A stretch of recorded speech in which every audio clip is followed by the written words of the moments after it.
భారతదేశంలోనే కాదు, యావత్ ప్రపంచంలో గూడా బీసీల యొక్క మేధాస్సుతోటి ఉత్పత్తులు చేసినటువంటి మాత్రమే ప్రపంచంలో జియో ట్యాగ్ లేదా జిఐ ట్యాగ్ పేరు మీద మేధో సంపత్తి హక్కులని సాధించగలిగాం. ఉన్నత వర్గాలు వారు కేవలం రాజకీయము మరియు బీసీ వర్గాల యొక్క సంపదని మరియు వాళ్ళ యొక్క హక్కుల్ని, రాజకీయ హక్కుల్ని లూటీ చేసే పనిలో మాత్రమే ఉన్నారు. కానీ ప్రపంచ ప్రసిద్ధిగాంచినటువంటి చేతి వృత్తుల విషయంలో మాత్రం బీసీ వర్గాలు వాళ్ళ యొక్క ఉనికిని చాటుకుంటున్నారు. అది భారతదేశానికి మరియు భారతదేశంలో నివసించే ప్రతి బీసీ కులానికి కూడా చాలా గర్వకారణం. అందులో ప్రధానంగా ప్రత్యేక ఉత్పత్తులు, ప్రతిష్టాత్మకమైనటువంటి గుర్తింపులు ఇస్తున్నారు జిఐ ట్యాగింగ్ ద్వారా. అంటే వీటిని ప్రపంచం మొత్తం కూడా ఈ గుర్తింపు ఉండటం వల్ల వారి యొక్క ఉత్పత్తుల్ని ప్రపంచవ్యాప్తంగా విక్రయించే పనిలో ఉంటారు. వాటిలో కొన్ని ప్రధానమైనటువంటిది అంటే ఇక్కడ నేను ప్రధానంగా చెప్పవచ్చేది ఏంటంటే, కేవలం బడుగు బలహీన వర్గాల యొక్క చేతి వృత్తులకి మాత్రమే గుర్తింపు ఉంటుంది. వారు మాత్రమే భారతదేశ ప్రతిష్టని ఖండాంతరాలలో అజేయంగా వాళ్ళ యొక్క జెండాని ఎగురవేసి వాళ్ళ యొక్క ప్రత్యేక ఉత్పత్తులను, ప్రతిష్టాత్మక గుర్తింపును కోరతారని ఈ యొక్క ప్రజలు తెలుసుకోవాలి. ప్రధానంగా తెలంగాణ జిఐ ట్యాగింగ్ జాబితాలో పోచంపల్లి ఇక్కత్ శారీస్ ఉన్నాయి. ఇది హస్తకళ అంటే వస్త్రోత్పత్తిలో సంబంధించినటువంటిది.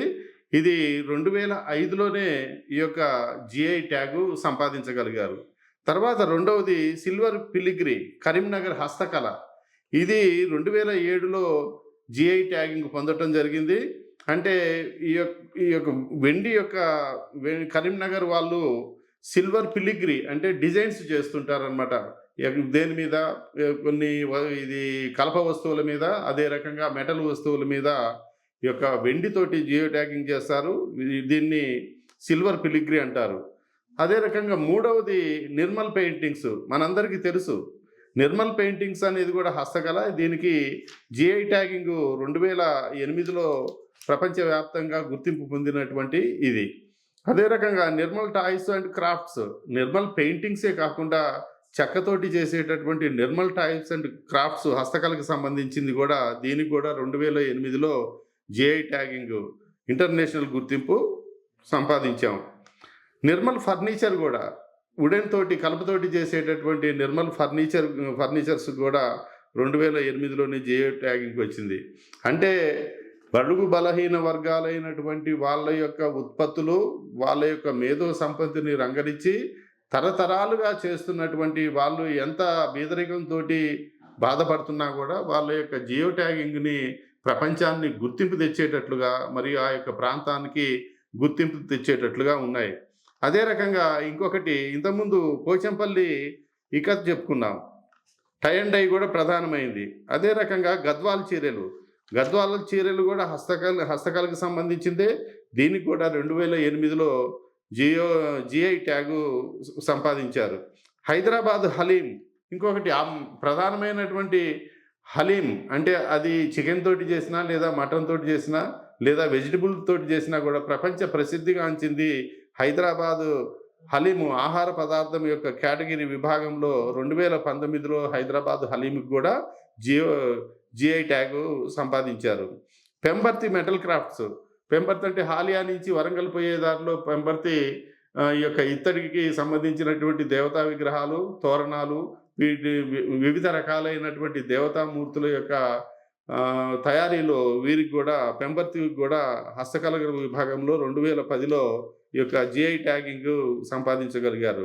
తర్వాత చేరియాల్ పెయింటింగ్స్, ఈ చేరియాల పెయింటింగ్స్ కూడా చాలా ప్రపంచం ఈ యొక్క ఇది గుర్తింపు పొందింది. దీన్ని కూడా జిఐ ట్యాగింగ్ సంపాదించారు. అదే రకంగా సిద్దిపేట గొల్లబామ చీరలు. అంటే ఇక్కడ మీరు ఒకటి గమనించాలి, ఈ పద్మశాలీసు నేత పని వారి యొక్క వాటికి అది గద్వాల చీరలు కానివ్వండి, పోచంపల్లి చీరలు కానివ్వండి, అయితే రకంగా సిద్దిపేట గొల్లబామ చీరలకు కానీ ప్రధానంగా వస్త్ర పరిశ్రమలో ఈ యొక్క బడుగు బలహీన వర్గాలు, ఇందులో ఎవ్వరు కూడా ఉన్నత వర్గాల వాళ్ళు లేరు. ఉన్నత వర్గాల వాళ్ళు జీఐ ట్యాగింగ్ ద్వారా అంటే వాళ్ళకి అసలు వృత్తే లేదు. వాళ్ళ వృత్తి కేవలం ఈ యొక్క బడుగు బలహీన వర్గాల్ని దోచుకొని వాళ్ళు రాజకీయంగా అభివృద్ధి చెందటం తప్ప వీళ్ళ యొక్క ఆస్తుల్ని, వీళ్ళ యొక్క ఉపాధుల్ని, వీళ్ళ యొక్క పరిశ్రమల్ని దోచుకొని అవి ఎదగనీయకుండా చేసేటటువంటి పనే. సిద్దిపేట అందులో కూడా సిద్దిపేట గొల్లభామ చీరలొస్తాయి. అదే రకంగా నారాయణపేట చేనేత చీరలకు కూడా జియో ట్యాగింగ్ హస్తకళ విభాగంలో 2013లో కూడా దీనికి జిఐ ట్యాగ్ వచ్చింది. అదే రకంగా పోచంపల్లి ఇకత్ లోగో హస్తకళ ఇది కూడా వీటికి కూడా వస్త్ర పరిశ్రమలో జియో ట్యాగింగ్ వచ్చింది. ఇది 2017లో జిఐ ట్యాగ్ వచ్చింది. అదే రకంగా ఆదిలాబాదు డోక్రా హస్తకళకి 2018లో అంటే ఈ గ్రామీణ ప్రాంతాల యొక్క ఈ కళలు వెదురు ఉత్పత్తులు వెదురు కళలకు సంబంధించింది. ఆదిలాబాదు డోక్రా హస్తకళకు కూడా 2018లో జియో ట్యాగ్ వచ్చింది. అదే రకంగా వరంగల్ డర్రిస్ అంటే శతరంజులు అని అంటారు. ఇది కూడా ఒక హస్తకళ. దీనికి కూడా జిఐ ట్యాగింగ్ వచ్చింది. పుట్టపాక తేలియా రుమాల్ అని అంటే కర్చీఫ్ చిన్న చిన్న ఇది దాన్నే ఏమంటారు కర్చీఫ్ అంటారు, దస్తీ అని కూడా అంటారు కొన్ని ప్రాంతాల్లో. అది దాన్ని పోచంపల్లి కత్లోగో అదే రకంగా ఆదిలాబాద్ డోక్రా వరంగల్ డర్రీస్ పుట్టపాక తేలియా రుమాలు కూడా హస్తకళకి జియో ట్యాగ్కి సంపాదించింది. తాండూరు కందిపప్పు కూడా చాలా ప్రశస్తమైనది. ఈ తాండూరు కందిపప్పుకి కూడా జిఐ ట్యాగింగ్ వచ్చింది. అంటే ఇది కూడా వ్యవసాయానికి సంబంధించినటువంటిది. అదే రకంగా హైదరాబాదు చార్మినార్ చుట్టుపక్కల మొత్తం కూడా ఈ యొక్క లక్కగాజుల యొక్క పరిశ్రమ ఎక్కువగా ముస్లిమ్స్ ఇది ఎక్కువగా చేస్తుంటారు. కార్మికులు చాలామంది ఉంటారు అక్కడ. అది ప్రపంచవ్యాప్తమైనటువంటి లక్కగాజులకు కూడా జియో ట్యాగింగ్ వచ్చింది. హైదరాబాద్ లక్కగాజులకి ఇది 2024లో దీనికి జిఐ ట్యాగ్ వచ్చింది. అదే రకంగా వరంగల్ చపాటా మిర్చి అంటే ఇది వ్యవసాయ రంగానికి సంబంధించింది.